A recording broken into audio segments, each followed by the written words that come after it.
My name is Christian Smith, and I've been in Iowa for the past 11 years. I'm originally from Memphis, Tennessee, and work brought me here. Met my wife, had two children, and kind of fought the life of addiction with alcohol the whole time I've been here. At first, it was all fun and games when I was younger, but it was about the middle of my marriage, roughly 6 or 7 years ago, that I really started to become conscious of having a problem. And it began to show with my marriage in the way that I treated my wife and the lack of interaction with my children. I haven't talked to them in about 9 months. My wife, soon to be ex-wife, kind of keeps them from me because she knows who I was as an alcoholic. She doesn't know the person that I am today, and that's going to take time to heal. I have no family here. My mother and father, they passed away. My grandparents on both sides are both passed away. So I'm kind of here in the state of Iowa alone. I got a third offense OWI approximately 3.5 years ago, and I dodged prison on that offense and went to a halfway house. But at that time, I was just jumping through hoops. You know, I was just doing what I needed to do to not go to prison. I wasn't serious about my recovery. I completed the halfway house and paroled out of there. And I walked my parole all the way to the last 33 days, and I caught a fourth offense OWI, and wound up going to jail. I lost my job, and at this point in time, me and my wife had already been separated for a few months, so my drinking had really went off the deep end because of the fact that I wasn't around my family, and it was just really hard on me. So it got to where I was drinking daily, even at work, and on my break at work one night, I went to the store before they closed and got some beer, and I didn't have a driver's license at the time, and long story short, they pulled me over and I got a fourth offense OWI. I was arrested and I had to sit in Dallas County Jail until I discharged my parole, which was 33 days. But I just wasn't ready, you know. They say that, you know, you're not going to change until the pain gets worse than the feeling of the alcohol or the drug, you know. Losing my family was enough, you know. I had nothing, you know. I knew that I was done when I was sitting in that jail cell. I wasn't sure about the next steps that I was going to be doing. Honestly, I figured I was going to wind up in prison when this was all said and done. But I knew that another phase of my life was excuse me, it was coming. It was going to be for the good, and I was at peace. You know, I had truly surrendered. I got out of there and I was homeless. I had nowhere to go, so I went to Bethel Mission with the few clothes that I had. And I was there about 3 weeks, and during the duration of the time I was there, I remained sober because I knew, you know, I'd hit rock bottom. It was the lowest point I wanted to hit, you know. So I was going to the White House, AA meetings 3 times a day. During those 3 weeks, I obtained a sponsor during that time, and he recommended me to the Salvation Army. So I came here and I interviewed with Tanya, and I was skeptical at first, you know, but I knew I needed help. I knew I needed to take action. So that's what I did. I went out on that limb to overcome that fear that I was going through, and I entered the program. The first 3 days it was kind of rough just because it was a new surrounding and there was new people, and I just didn't know what to expect. But after that third day, I was fine. You know, the interesting thing is that I sat on that front pew the first week I was here. I was by myself, and I said, God, why am I going through this? You know, I know that I'm smarter than this. And there was a plaque on the wall, and it was Jeremiah 29:11. And it said, "For I know the plans I have for you, declares the Lord, plans to prosper you, not to harm you, plans to give you a future and a hope." And at that time, I felt the presence of the Holy Spirit come over me.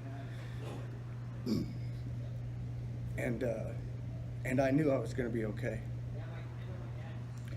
And then I said, "God, but why? Why all this up to this point?" And a very subtle thought came to my head, and it was the Holy Spirit, I believe, to this day. He said, "Son, I need you to have a testimony." So it was like 17 years of my life was sort of like a sacrifice so that I could learn the pains of addiction so that I could potentially help other people. And that's truly what I think God's plan is for me. When I first came to the program, Tanya asked me if I had pending charges. I told her yes, I do. I'm looking at fourth offense OWI, probably going to do some prison time, but at that point I didn't mind. I didn't care. I just knew I needed help. So I started it here.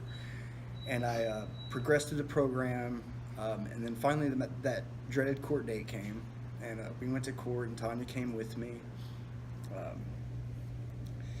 And we went in front of the judge, and I basically kind of told the judge, how my eyes have been opened, and how I'm ready to turn my life around, and what my future ideations were to reach out to other addicts potentially, and to try to help people see that there's a truth in surrendering to God and allowing Him to take the reins of your life. And I explained all that to the judge, and the prosecuting attorney looked at me, looked at the judge looked at him, looked at me, and it was funny because the prosecuting attorney that was potentially trying to send me to prison said, "You know what? I don't even think we need to send him to prison. I think he's right where he needs to be."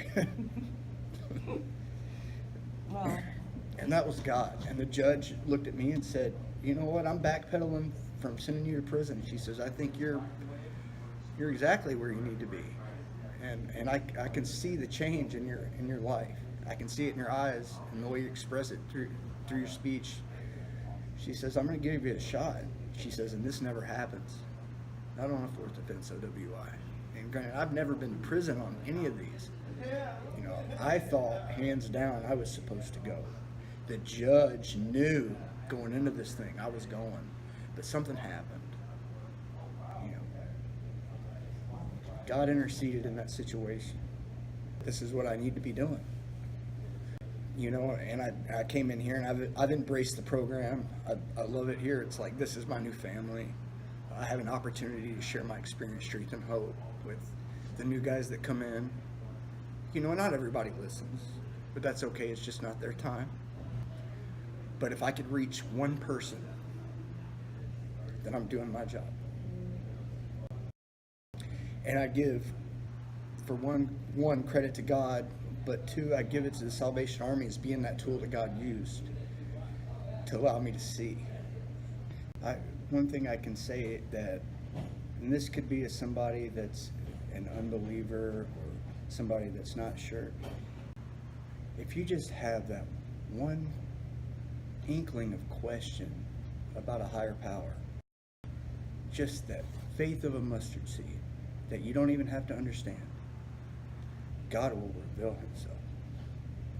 And sometimes I believe that it takes situations to break people to that point to get that little bit. So it's kind of a bittersweet situation, but you don't always see it until after it's progressed. And you look back and you say, "Oh, now I see."